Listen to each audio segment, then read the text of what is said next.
সময়ের সঙ্গে সঙ্গে মানুষ অনেক কিছুই আবিষ্কার করেছে, যা থেকে অতীত সম্পর্কে জানা গেছে। বিশেষ করে বিভিন্ন সময়ের পাণ্ডুলিপিগুলো আবিষ্কারের পর তা থেকে বর্তমান এবং অতীত সম্পর্কে আমরা জানতে পেরেছি। তবে এমন কিছু পাণ্ডুলিপি বা বই আছে যেগুলো শত শত বছর আগে আবিষ্কার হলেও তা পাঠোদ্ধার করা সম্ভব হয়নি। এমনই একটি বই হচ্ছে ভয়েনেজ পাণ্ডুলিপি।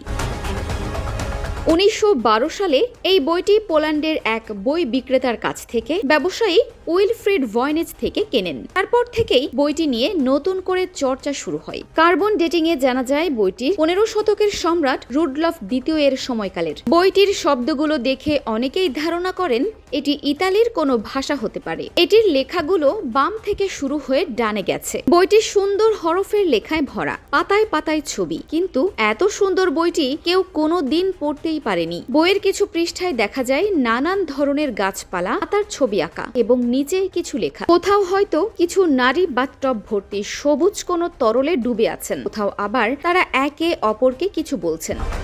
সেই সঙ্গে বিভিন্ন কিছু লেখাও রয়েছে। তবে কি লেখা আছে, কোন ভাষায়, তা কেউ এখন পর্যন্ত আবিষ্কার করতে পারেননি। পাণ্ডুলিপির বিভিন্ন অংশের নমুনা নিয়ে 2009 সালে অ্যারিজোনা বিশ্ববিদ্যালয়ে রেডিও কার্বন করা হয়। ফলাফল থেকে ধারণা করা হয় 1404 এবং 1438 সালের মধ্যে কোনো এক সময়ে লেখা। বইটি বাঁধাই করা হয়েছে বাছুরের চামড়া দিয়ে। অন্তত 14 থেকে 15টি বাছুরের চামড়া ব্যবহার করা হয়েছে সম্পূর্ণ বইটি লিখতে, যেখানে কিছু কিছু জায়গায় বাছুরের মাংসও লেগে আছে চামড়ার সঙ্গে।